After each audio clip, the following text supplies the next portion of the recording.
Hi, I'm going to talk about Suzuki Viola Book 1, Minuet number 1.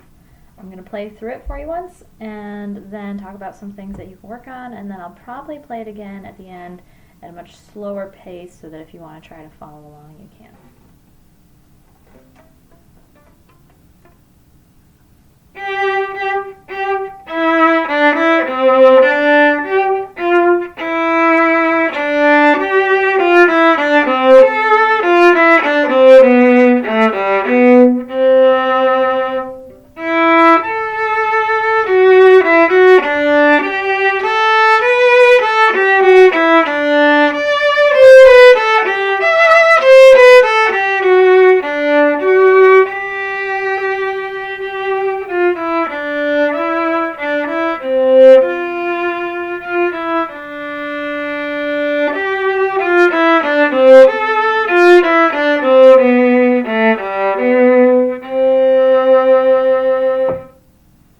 Obviously I skipped the repeats, but you get the idea.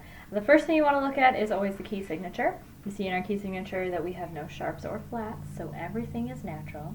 You're going to want to look out for that, especially when it comes to your second finger, as always, right? So let's go through your second fingers really quick just so you remember what you should be doing.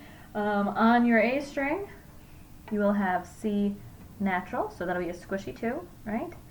On the D string, you'll have an F natural, so again a squishy 2, right? See how close together those fingers are? Now the one thing you do have to note is that when you're on the G string, it's a B natural, but it's not a squishy 2. B is one of our naturally natural notes, okay? So that's like a normal stretchy second finger, okay? You do have to watch out in measures 11, 13, 16, there are accidentals. The sharp is written in, okay? So in that case, you forget the squishy 2 and you do an F sharp with the stretch, okay? So let me just do an example of the squishy 2 for you, just to make sure you're really getting that. There's a really good example starting in measure 18, okay?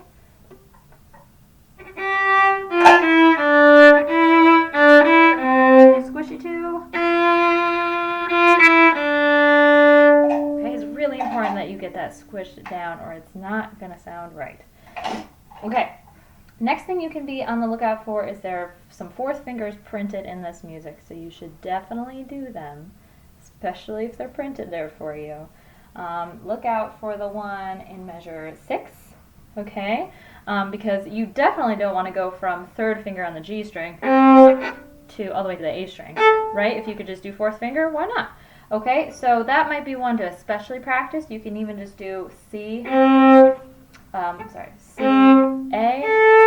F, okay, and just practice that finger combination. You might want to think about even keeping your third finger down while you set your fourth finger in place. Then you can release it. And then make sure you practice getting that extra low second finger. It's going to feel like your fourth finger is really stretching when you have to do your second finger so low. Right? Okay? So you might want to do that a few times.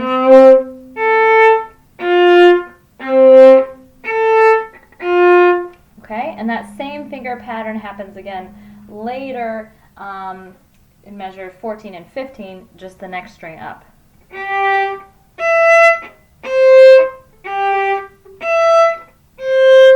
Okay, got the idea there?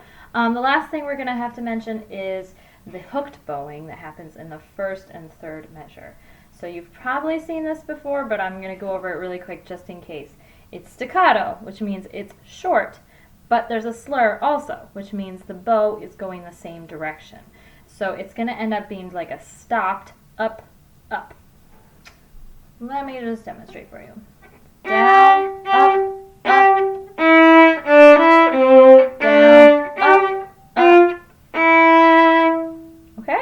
Something to try.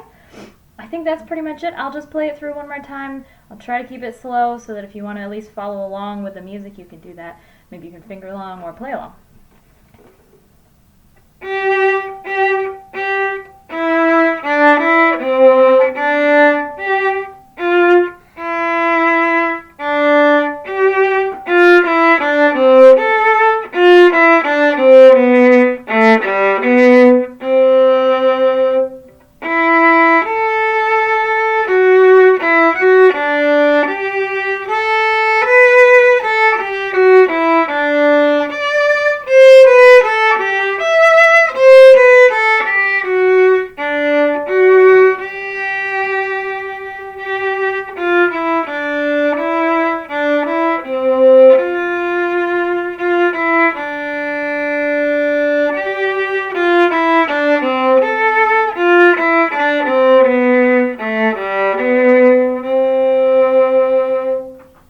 right, and remember, if you're just dying to get some more advice, or you just have some specific questions, feel free to message me, email me, or set up a video lesson. I'm all into that, okay? Thanks a lot.